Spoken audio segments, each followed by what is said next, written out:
அன்பார்ந்த பெரியோர்களே, தாய்மார்களே, இந்த அரங்கத்தில் பெரும் படையாக அமர்ந்திருக்கக்கூடிய இளைஞர் சொந்தங்களே, காலையில் 10 மணிலேருந்து அமைதியாக உட்கார்ந்துருக்கிறீங்க. அதிக நேரம் நான் எடுக்க விரும்பவில்லை.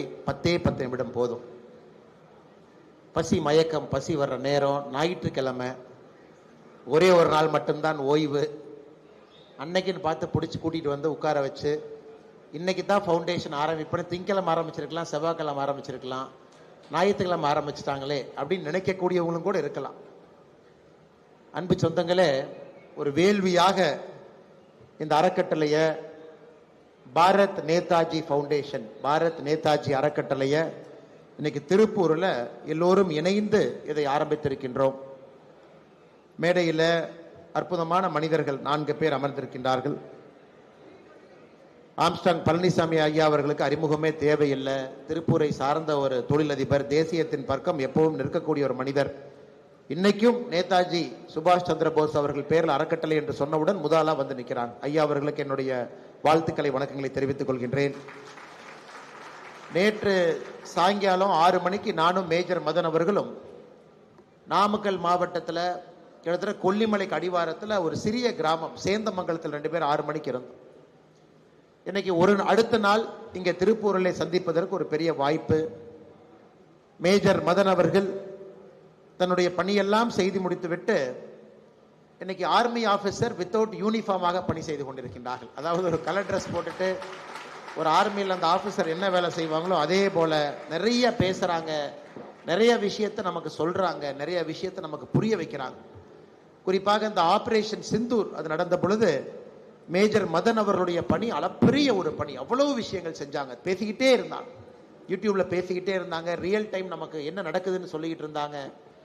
பாகிஸ்தான்ல இருந்து ஒரு ஃபேக் ப்ரொபகண்டா நடத்தப்பட்ட பொழுது மேஜர் மதன் அவரை போன்றவர்கள் எத்தனையோ பேர் இந்தியாவில் அமர்ந்து அதை உடைத்தெறிந்தார்கள். தமிழகத்தில் முக்கியமாக அதை உடைத்தெறிந்த மேஜர் மதன் அவர்களுக்கு இந்த நேரத்தில் என்னுடைய வாழ்த்துக்களை, வணக்கங்களை தெரிவித்துக் கொள்கின்றேன். அன்பு சகோதரர், இந்த திருப்பூர் மாநகராட்சியினுடைய நகர்மன்ற உறுப்பினராகவும் இருக்கக்கூடியவர், மக்கள் சேவையில் இருக்கிறாங்க. அவருடைய தந்தையார், அவங்களுடைய குடும்பம் எல்லோருமே இன்னைக்கு இந்த பாரத் நேதாஜி அறக்கட்டளை ஆரம்பிப்பதற்கு ஒரு முக்கிய பங்கு வகித்திருக்கக்கூடிய அண்ணன் காடேஸ்வரா தங்கராஜ் அவர்கள் இருக்கின்றார்கள். அன்பு சகோதரர், அவருக்கும் என்னுடைய நெஞ்சார்ந்த வாழ்த்துக்களை தெரிவித்துக் கொள்கின்றேன். இந்த அறக்கட்டளையினுடைய முக்கிய அங்கம் வகிக்கக்கூடிய அன்பு சகோதரர் RS சரத் அவர்கள் இப்பதான் பேசிட்டு அமர்ந்திருக்கிறாங்க, எதற்காக இதை செய்தோம் என்று.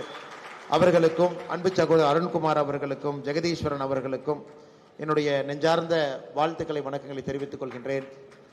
எக்ஸலான் ராமசாமி அண்ணன், நம்முடைய முக்கியமான நகரத்தினுடைய நிர்வாகிகள், பொறுப்பாளர்கள், தொழிலதிபர்கள், ஆன்மீக சேவை செய்பவர்கள், ஆடிட்டர்ஸ் எல்லோரும் வந்திருக்கிறாங்க. விவசாயத்தில் இருக்கிறவங்க எல்லோருக்கும் இந்த நேரத்தில் நெஞ்சார்ந்த வணக்கத்தை, நன்றிகளை தெரிவித்துக் கொள்கின்றேன். பாரதிய ஜனதா கட்சியினுடைய மாவட்ட தலைவராக இருக்கக்கூடிய அண்ணன் ஸ்ரீனிவாசன் அவர்களுக்கு என்னுடைய வணக்கத்தை தெரிவித்துக் கொள்கின்றேன்.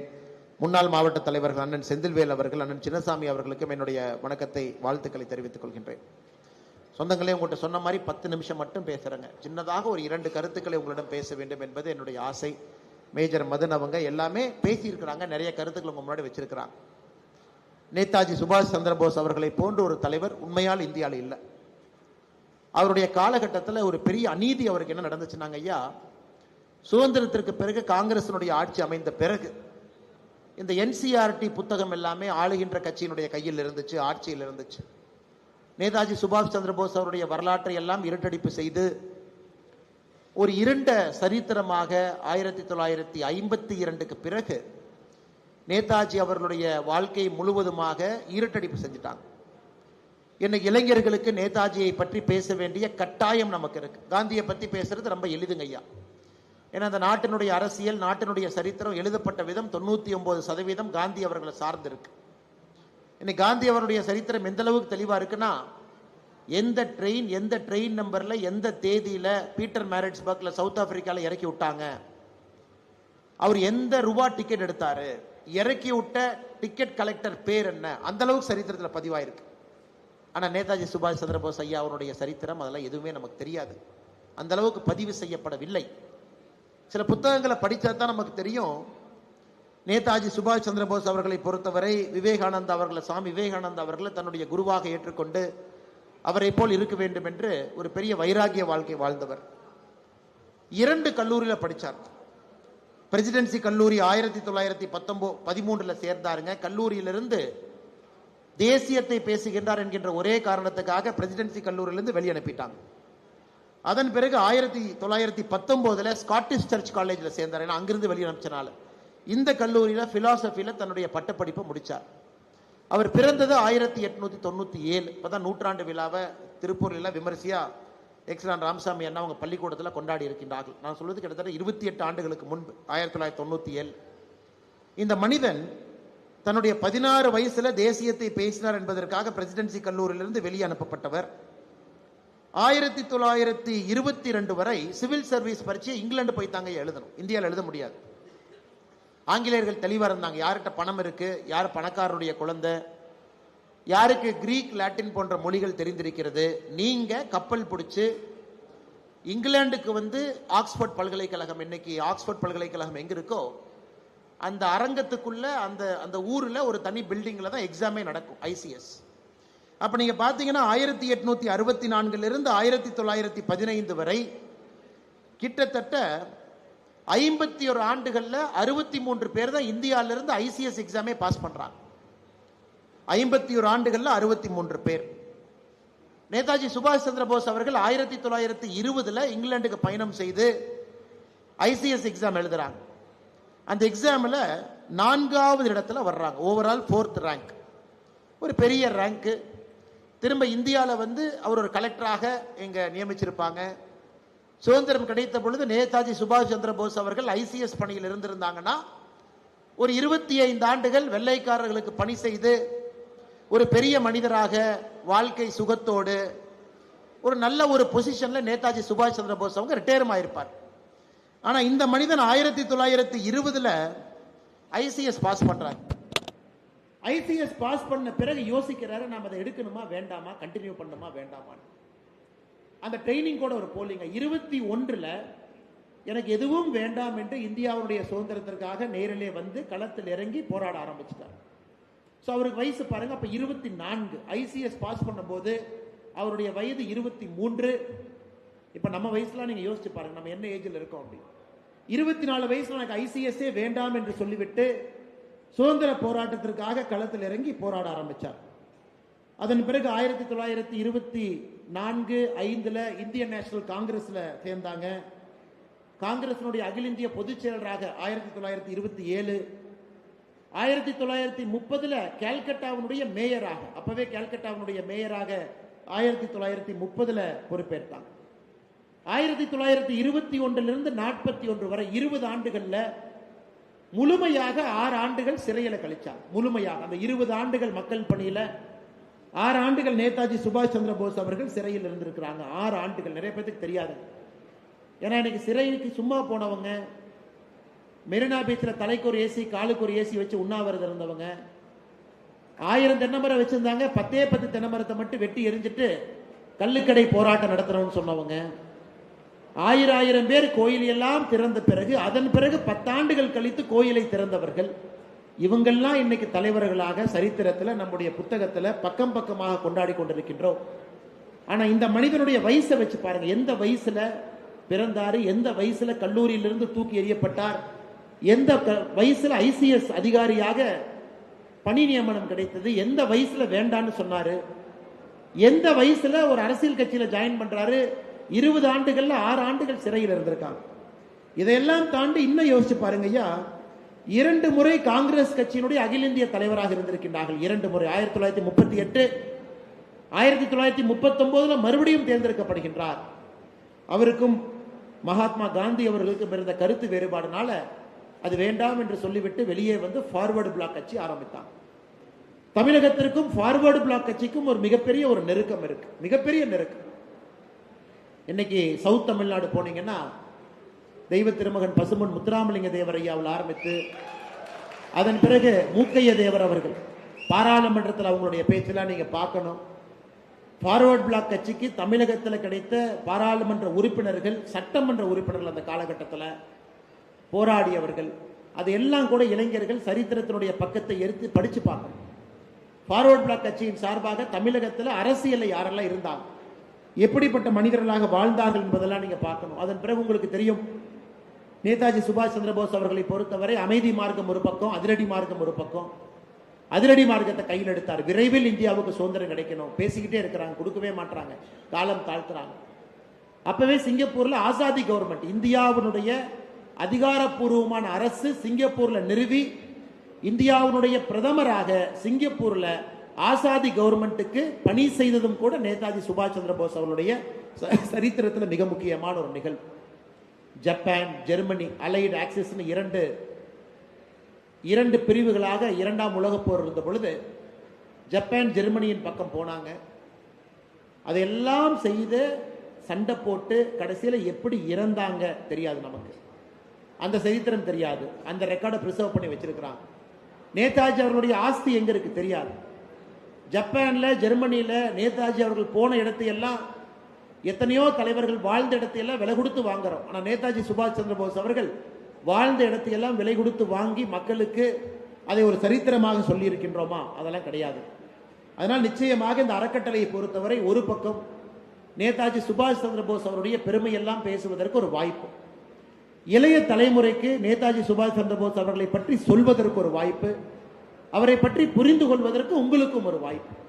நிச்சயமாக வருகின்ற காலத்தில் தமிழகத்தில் நேதாஜி ஐயாவை பற்றி ரிசர்ச் பண்ணவங்க நிறைய இருக்கிறாங்க. அவர்களெல்லாம் கூட்டிக் கொண்டு வந்து இளைஞர்களை இதே போல மண்டபத்தில் அமர வைத்து அவங்கள நீங்க பேச வைக்கணும் என்பது என்னுடைய அன்பான வேண்டுகோள். எத்தனையோ பேர் தமிழகத்தில் இந்தியன் நேஷனல் ஆர்மியில பணி செஞ்சவங்க, அவங்களுடைய சரித்திரம் டாக்குமெண்ட் ஆயிருக்கு. எத்தனையோ நல்ல மனிதர்கள் நேதாஜி சுபாஷ் சந்திரபோஸ் அவருடைய வாழ்க்கை வரலாற்றை தமிழ்ல புத்தகத்தில் போட்டிருக்கிறாங்க. அவங்கள கொண்டு வந்து திருப்பூர்ல நீங்க பேச வைக்கணும் என்பது என்னுடைய அன்பான வேண்டுகோள். நிச்சயமாக நீங்கள் அதை செய்வீங்கள் என்கிற நம்பிக்கை இருக்கு. நான் பேசுவதற்கு முன்பாகவே இந்த அறக்கட்டளையுடைய நிறுவனராக இருக்கக்கூடிய சரத் சகோதரர் அவர்கள் என்னெல்லாம் செய்ய போறோம்னு சொன்னாங்க. அடுத்த 5 நிமிஷம் நான் சில விஷயங்கள் என்னுடைய வாழ்க்கை அனுபவத்தில் உங்க முன்னாடி நான் வைக்கணும்னு நான் சொல்றேன். ஐயா, இன்னைக்கு சேவை என்பதை யாரு மேலேயும் நம்ம புகுத்தக்கூடாது. இன்னைக்கு என்ன ஆச்சுன்னா ஒரு ஃபேஷன் ஆயிடுச்சுங்க. நிறைய இடத்துல இளைஞர் என்ன சொல்றாங்க, நான் அரசியலுக்கு வர்றேன் 22 வயசுல 30 வயசுல, எதுக்குப்பா அரசியலுக்கு வரல, நான் சேவை பண்ணணும். யாருக்கு சேவை பண்றேன்? மக்களுக்கு சேவை பண்ணணும். இத்தனை பேர் சேவை செய்யாத நீங்க புதுசா என்ன பண்ண போறீங்க? கேள்வி இல்லை. இல்லை அரசியலை சுத்தம் பண்ண வர்றேன். தம்பி, சுத்தம் பண்ண வர்ற மாதிரி இருந்தால் ஒரு 10 ஆண்டுகள் 5 ஆண்டுகள் கமிட் பண்ணி களத்தில் இருப்பீங்களா? உங்களால முடியுமா?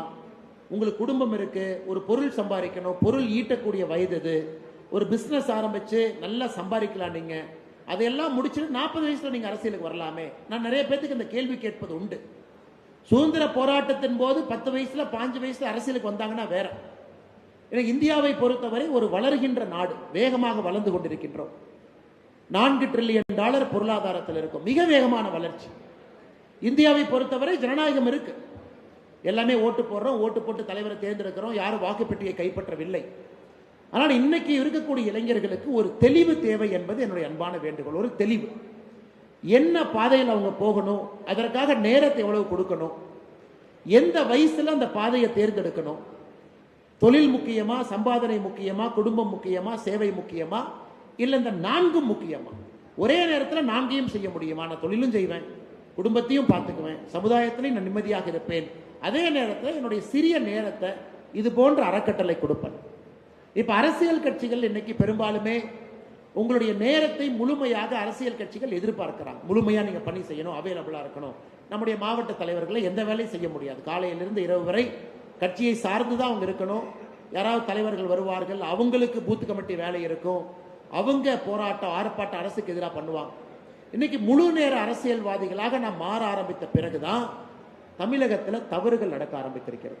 என்னைக்கு ஒரு அரசியல்வாதி நான் முழு நேரமா அரசியல் பண்றேன்னு சொல்ல ஆரம்பிச்சாங்களோ அன்னைக்கு தான் தவறுகள் அதிகமாக இருக்கு. ஏன்னா வேலை அவங்களுக்கு எந்த வேலையும் இல்லை. ஏன்னா வேற வழி இல்லை. ஸ்ரீனிவாசன் அண்ணனோ செந்தில்குமார் அண்ணனோ தலைவராக போட்ட பிறகு அது மட்டும்தான் வேலை. பட் எத்தனையோ பேர்த்துக்கு மகாத்மா காந்தி அவர்கள் 7 விஷயத்தை சொல்லியிருப்பாங்க. இந்த 7 தவறுகள் செய்தால் மன்னிப்பே இல்லை அப்படின்னு 7 விஷயம் சொல்லியிருப்பாங்க. 2 விஷயம் பொது சேவைக்கு வர வேண்டும் என்று நினைப்பவர்களுக்கு 2 விஷயம் பொருந்தும். அந்த 7-2 ஒன்று பாலிடிக்ஸ் வித்தவுட் பிரின்சிபல். ஒரு அரசியல் நீங்கள் செய்யும் பொழுது அதுல பிரின்சிபல் இல்லாம நீங்க அரசியல் பண்றீங்கன்னா 7 தவறுல அது ஒரு தவறு. Living without money from your own work. நீங்க வாழுகின்ற விதத்தில் வரக்கூடிய காசு நீங்க சம்பாதிக்காம அந்த பணம் வந்துச்சுன்னா அதுவும் ஒரு மாபெரும் தவறு. இன்னைக்கு எத்தனையோ பேர் பொது சேவைக்கு வர்றவங்கன்னு அறிவுறுத்துறது, தயவு செய்து உங்களுக்கு ஒரு பொருளாதாரத்தை நீங்க நிலைநிறுத்துங்க. India வளருதுங்க sir. இன்னைக்கு 4 ட்ரில்லியன் சார், 4 ட்ரில்லியன். ஒரே வருஷத்துல 5 ட்ரில்லியன் அந்த ஸ்பீட்ல குரோ ஆயிட்டு இருக்கும். நமக்கு ஃபர்ஸ்ட் ட்ரில்லியன் வர்றதுக்கு 60 வருஷம் ஆச்சு, 60 இயர்ஸ். கடைசி ட்ரில்லியன் ஒரு வருஷம் 6 மாசத்துல சேர்த்திட்டோம். 4 to 5 ஒரு வருஷத்துல அடிச்சிருவோம். ஸோ இவ்வளவு வேகமாக வளரக்கூடிய நாட்டில் நீங்க நல்ல முறையில் பொருள் சம்பாதிக்கணும், பணம் சம்பாதிக்கணும், நியாயமான முறையில் வரி கட்டணும், நன்றாக இருக்கணும், இது போன்ற அறக்கட்டளைக்கு செலவு பண்ணணும், குழந்தைகளை படிக்க வைக்கணும், இதெல்லாம் ஊக்குவிக்கணும். இதை நீங்க தப்பி தவறி கூட மறந்து விடாதீர்கள். திரும்ப இந்த வாய்ப்பு, வளர்ச்சி பாதை எப்பொழுதும் உங்களுக்கு கிடைக்காது. சரிண்ணா, நான் குழப்பத்தில் இருக்கேன், அறக்கட்டளைக்கு நான் வந்திருக்கேன், எவ்வளவு நேரம் கொடுக்கணும்னு தெரியல. ஐயா, உங்களுக்குள்ள இந்த கேள்வியை கேட்டுக்கங்க. நம்ம சமூக பணி செய்யக்கூடிய நாம் எதற்காக சமூக பணி செய்யறோம்? நம்ம ஈகோவை சாட்டிஸ்ஃபை பண்ணவா, இல்ல சமுதாயத்தில் நான் பெரிய ஆளுன்னு சொல்றக்கா, இல்ல நமக்குள்ள இருக்கக்கூடிய பிரச்சனையெல்லாம் நாம ஒழித்து வைத்து விட்டு மக்கள்கிட்ட அட்டென்ஷன் நாம வாங்கவா? இந்த இளைஞர்களுக்கு இருக்கக்கூடிய பெரிய குழப்பம். ஆனா எந்த பாதையை தேர்ப்பது ஒரே குழப்பமா இருக்கு, ஒரே குழப்பமா. உங்களுக்கு என்னுடைய அன்பான வேண்டுகோள், அப்படி குழப்பமா இருந்துச்சுன்னா ஒரு வருஷம் களத்துக்கு வந்து எந்த எதிர்பார்ப்பும் இல்லாம ஒரு வருஷம் நீங்க பணி செய்யும். மகாத்மா காந்தி டர்பனுக்கு போயிருக்காருங்க ஐயா. நீங்க யாராச்சும் சவுத் ஆப்பிரிக்கா போனா டர்பனுக்கு போகணும். அங்க ஒரு ஃபார்ம் நடத்துறார். ஒரு ஃபார்ம், யாருக்கெல்லாம் குழப்பமா இருக்க எல்லாம் வாங்கியா டர்பனுக்குங்கிறார். எல்லாம் போறாங்க. பாத்ரூம் கழுவுறது உங்க கையில, விவசாயம் பண்றது உங்க கையில, சமைக்கிறது உங்க கையில, ஆடு வளர்த்துறது உங்க கையில, ஆட்டுல பால் கறக்கிறது உங்க கையில, எல்லாத்தையும் சொந்தமா நீங்க செய்ய ஒரு தெளிவு கிடைக்கும்ங்கிறார். மகாத்மா காந்தி போன இடத்துல அந்த எக்ஸ்பெரிமெண்டல் ஃபார்ம். மக்களுக்கு இவ்வளவு குழப்பமாக இருந்தால் தெளிவு எப்படி வரும் என்றால், களத்துல வந்து எந்த எதிர்பார்ப்பும் இல்லாம ஒரு வருஷம் எக்ஸ்பெரிமெண்ட் பண்ணுங்க.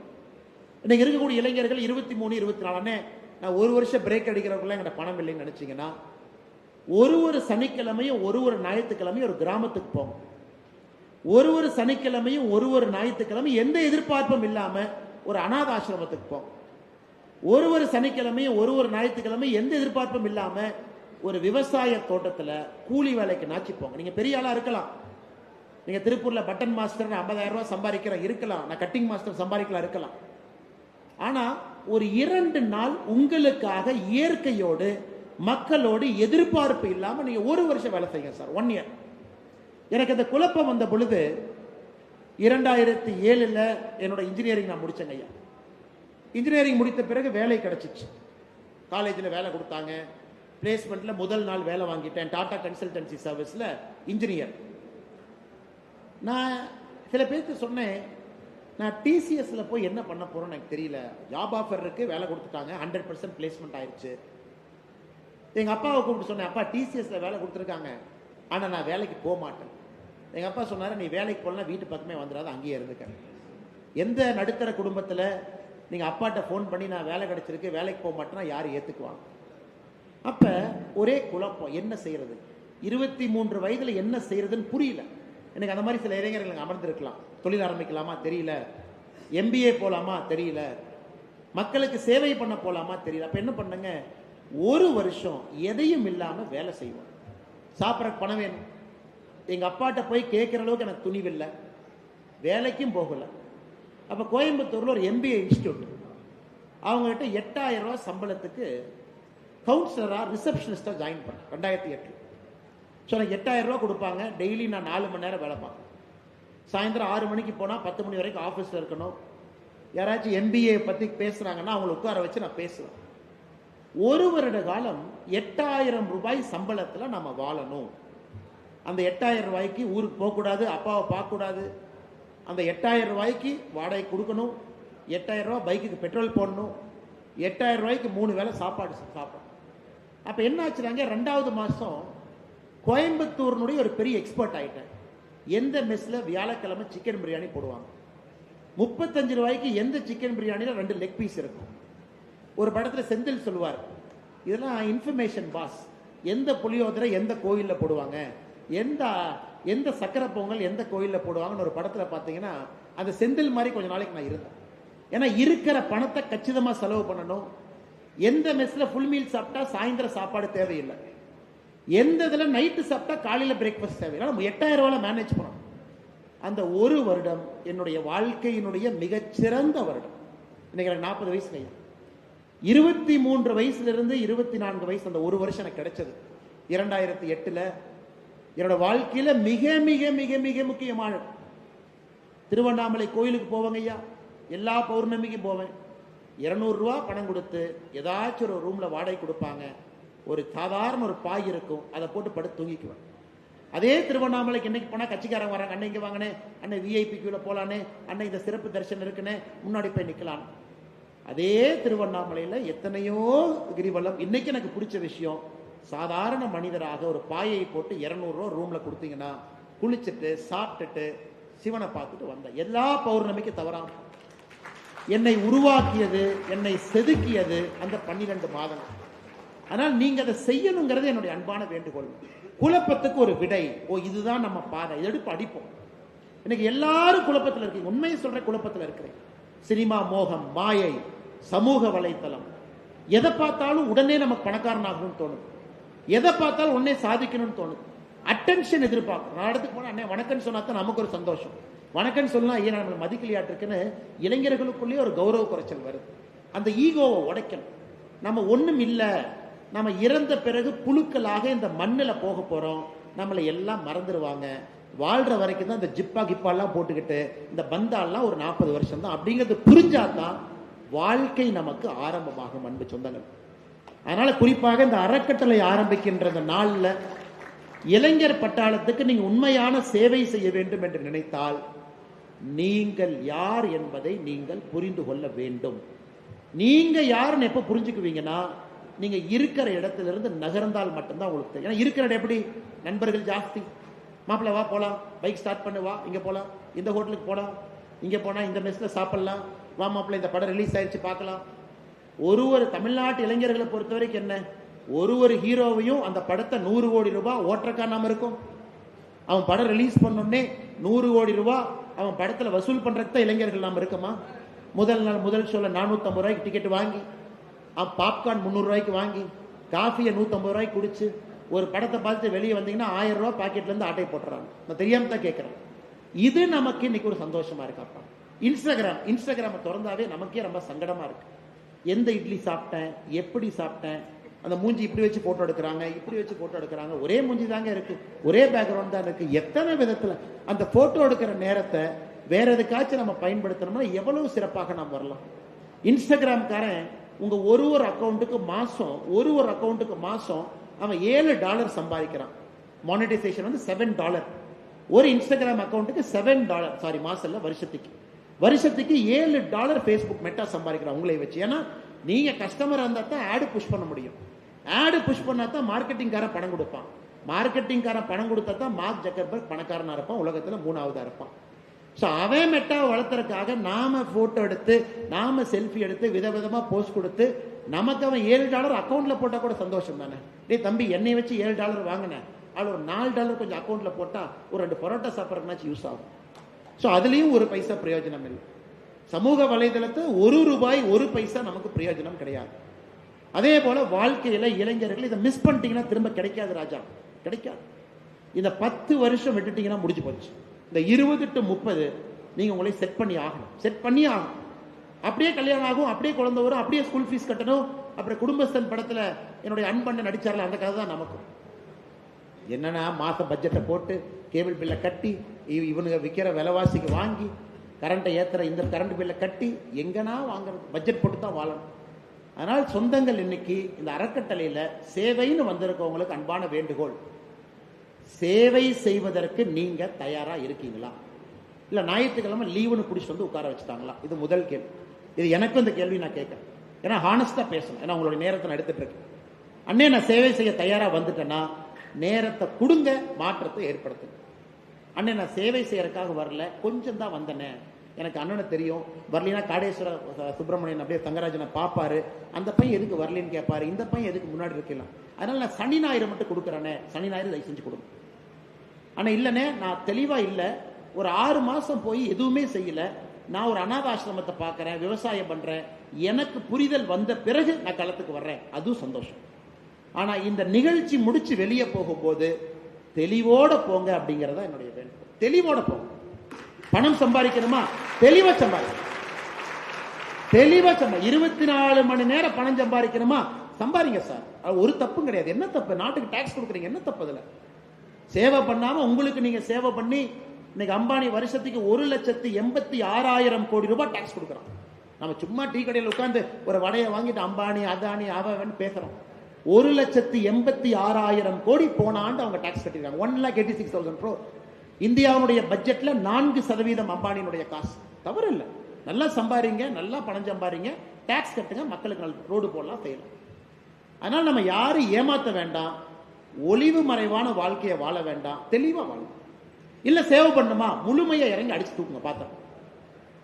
அதற்கு தெளிவு உங்களுக்கு வேண்டும். இந்த மாய வலையில, மாயாஜாலத்துல, பேஸ்புக்ல, சமூக வலைதளத்துல தயவு செஞ்சு மாட்டிக்காது. இன்னொருத்தரை இம்ப்ரெஸ் பண்ண பார்க்காதீங்க சார். இன்னைக்கு யாருமே அடுத்தவங்களை பத்தி நினைக்கிறதுக்கு யாருக்கும் நேரம் இல்லை. நாம தான் ரொம்ப ஃபீல் பண்ணிட்டு இருக்கோம், நம்மளை இப்படி நினைப்பாங்களோ, நம்மளை அப்படி நினைப்பாங்களோ, நம்ம பண்றதை பத்தி இப்படி நினைச்சுக்குவாங்களா, எல்லாம் அவங்கவுங்க பிஸியா இருக்காங்க. நம்மளை பத்தி நினைக்கிறவங்களா யாரும் இல்லை. அதனால உங்களைய பத்தி நீங்க நினைங்கன்னு தான் நான் திரும்ப சொல்றேன். உங்களைய பத்தி நீங்க நினைச்சுக்க, நீங்க சரியா இருக்கீங்களா, சரியான பாதையில போறீங்களா. இவ்வளவு இளைஞர் சக்தி சார், இளைஞர் படை, இதை வேஸ்ட் பண்ணக்கூடாது. ரொம்ப தவறா போயிடும், ரொம்ப தவறா போயிடும். பணம் சம்பாதித்து உங்கள் வாழ்க்கை, நாட்டினுடைய வாழ்க்கையை முன்னேற்ற வேண்டும் என்றால் முழுமையா இறங்கி அடிங்க. சேவை பண்ணும், முழுமையா வாங்க. வாரத்துக்கு 2 நாள் நான் கொடுப்பேன், முழுமையா வாங்க, ஆனா சந்தோஷமா வாங்க. எதுக்கு நான் திரும்ப திரும்ப சொல்றேனாங்க, ஆய்வறிக்கை என்ன சொல்லுதுன்னா 10ல் 2 இளைஞர்கள், அதாவது இந்தியாவில் இளைஞர்னா 15 வயசுல இருந்து 40 வயசு வரை இளைஞர் நம்ம சொல்றோம் வயசுல. 10ல் 4 பேர் என்ன சொல்றாங்கன்னா, நான் லோன்லியா இருக்கேன், என்கிட்ட பேசுற கூட யாரும் இல்லை, நான் லோன்லியா இருக்கேன். அந்த லோன்லினஸ் பார்த்தீங்கன்னா கொஞ்ச நாள்ல டிப்ரெஷனா மாறிடும். அந்த டிப்ரெஷன் கொஞ்ச நாள்ல சூசைடல் டெண்டன்சியா மாறிடும். இது ஒரு சைக்கிள் சார், இது ஒரு சைக்கிள். நான் லோன்லியா இருக்கேன்னு யாராவது சொன்னீங்க, எனக்கு யாருமே இல்லை, நான் தனியா இருக்கேன்னு நினைச்சீங்கன்னா, களத்துக்கு வர வேண்டிய நேரம், சமூக வலைதளத்திலிருந்து வெளியே வர வேண்டிய நேரம், டு மீட் ரியல் பீப்புள், உண்மையான மனிதர்களை தொட்டு பார்த்து பேசுவதற்கான நேரம். அதையெல்லாம் நிச்சயமா நீங்க செய்யணும். அது நீங்க செஞ்சிட்டீங்கன்னா அந்த அறக்கட்டளை வெற்றி. இந்த அறக்கட்டையில இத்தனையோ பேர் மரம் நடுறான், நாமளும் 2 மரம் நட்டு என்ன பண்ண போறோம்? திருப்பூர்ல நடாத மரமாங்க. என்ன அறக்கட்டளை சார் திருப்பூர்ல? கிளாசிக் போல அவங்களுக்கு வனத்துக்குள் திருப்பூர் லட்சமா நட்டுட்டான், நட்டிட்டே இருக்கிறாங்க. அப்ப நாம் இன்னைக்கு தெளிவா இதுக்கு இருக்கோம், இவங்க தெளிவா இருக்கிறாங்க. இளைஞர்களை மேம்படுத்தி உங்களுடைய பொட்டன்ஷியலை கண்டுபிடிச்சு சமுதாயத்தை கொண்டு வரணும், தெளிவா இருக்காங்க. அதில் நீங்க யார் என்பதை உங்களுக்கு உணர்த்த வேண்டும், அதுல தெளிவா இருக்காங்க. அனுமானே மலையை தூக்குற வரைக்கும் அனுமானிக்க அந்த சக்தி இருக்குன்னு தெரியல, மலை தூக்குனதுக்கு அப்புறம் தான் எப்பா இவ்வளவு சக்தியா. ஆனால் அன்பு சொந்தங்களே, ஒருவருமே இங்க ஃபயர். உங்க உடம்புக்குள்ள மைட்டோகாண்ட்ரியா ஓடிட்டு இருக்குங்க சார். எங்க இருக்குன்னா செல்லுக்குள்ள இருக்கு. உங்களுக்கு எனர்ஜி அந்த மைட்டோகாண்ட்ரியா தான் கொடுக்குது. அது ஒரு பேட்டரி செல் மாதிரி. அந்த மைட்டோகாண்ட்ரியா ஒரு செல்லுக்குள்ள உங்களுக்கு எனர்ஜி வருது.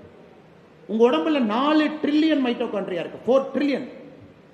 உங்க எனர்ஜியை கரெக்டா நீங்க ஒருநிலைப்படுத்தினீங்கன்னா நீங்க ஒரு ஆட்டம் பாம். உங்க உடம்புல 4 ட்ரில்லியன் செல், அதுக்குள்ள 4 ட்ரில்லியன் பேட்டரி. ஆனா எதுவுமே நம்ம ஃபயராக விடுறது இல்லை, மனசு அந்த ஒரு இடத்துல இருக்கிறது. எப்படி பெரிய யோகிகள், ஞானிகள், சுவாமி விவேகானந்தா ஃபயர் பண்றாங்கன்னா ஒருநிலைப்படுத்துறாங்க எனர்ஜி. இன்னைக்கு உங்க எனர்ஜியை ஒருநிலைப்படுத்திட்டீங்கன்னா எதையும் உங்களால் சாதிக்க முடியும். அவ்வளவு உள்ள இருக்கு சார் எனர்ஜி. நீங்க ஒரு ஆட்டம் பாம் சார், நீங்க ஒரு ஹைட்ரஜன் பாம். அவ்வளவு எனர்ஜி பாடிக்குள்ள ஓடிட்டு இருக்கு. அது என்ன பண்றதுன்னு தெரியாம எங்கேயும் சுத்திக்கிட்டு இருக்காது. அதனால் நிச்சயமாக உங்கள் அண்ணன், நான் பேசினதை உரிமை எடுத்து உங்க அண்ணனா பேசு. அரசியல் தலைவரால நான் பேசல, ஒரு அரசியல் கட்சி தொண்டனா பேசல. உரிமையோடு நீங்க நல்லா இருக்கணுங்கிற உரிமையோடு ஆக்ரோஷமாக கொஞ்சம் கடுமையாக நான் பேசியிருக்கிறேன். உங்க அண்ணனா வச்சு, உங்க வீட்டில் அண்ணன் இருந்தா எப்படி பேசணும். அதனால அந்த நிகழ்ச்சியை முடித்து நீங்கள் தெளிவோடு செல்ல வேண்டும். ஒரு விஷயத்தை எடுங்க, நேரம் கொடுங்க. அல்லது என்னை மாறி 22 வயசுல என்ன பண்றதுனே தெரியலன்னு நீங்க நினைச்சீங்கன்னா 1 வருஷம் எல்லாத்துல இருந்து வெளியே சாதாரணமா ஒரு வேலையை செய்யும். உங்க ஈகோ முதல்ல உடையும். ஈகோ உடைச்சிட்டீங்கன்னா உங்களுக்கு ஒரு தெளிவு கிடைக்கும். நிச்சயமா உங்களுக்கு நடக்க வேண்டும் என்று சொல்லி இந்த நிகழ்ச்சி சிறப்பாக நடந்து கொண்டிருப்பதற்கு காரணமாக இருக்கக்கூடிய எல்லா இளைஞர் பட்டாளம் எல்லாம் இருக்கிறாங்க பாருங்க. அக்காலாம் நேரம் கொடுத்து, இளைஞர் படை நேரம் கொடுத்து, நம்முடைய நிறைய குழந்தைகள் ஞாயிற்றுக்கிழமை அன்னைக்கு நேரம் கொடுத்து சிலம்ப குழந்தைகள் வந்திருக்கிறாங்க, நிறைய விருது வாங்கக்கூடிய குழந்தைகள் வந்திருக்கிறாங்க. ஆனால் நீங்கள் யார் என்பதை வேகமாக புரிந்து கொண்டு உங்களுடைய ஆற்றலை இந்த உலகம் பார்க்க வேண்டும். எல்லாம் வல்ல இறைவன் உங்களிடம் அதை நடத்தி காட்ட வேண்டும் என்று சொல்லி வாய்ப்பு கொடுத்த நல்ல உள்ளங்களுக்கு நன்றி தெரிவித்து என்னுடைய உரையை முடித்துக் கொள்கின்றேன். நன்றி, வணக்கம், பாரத்.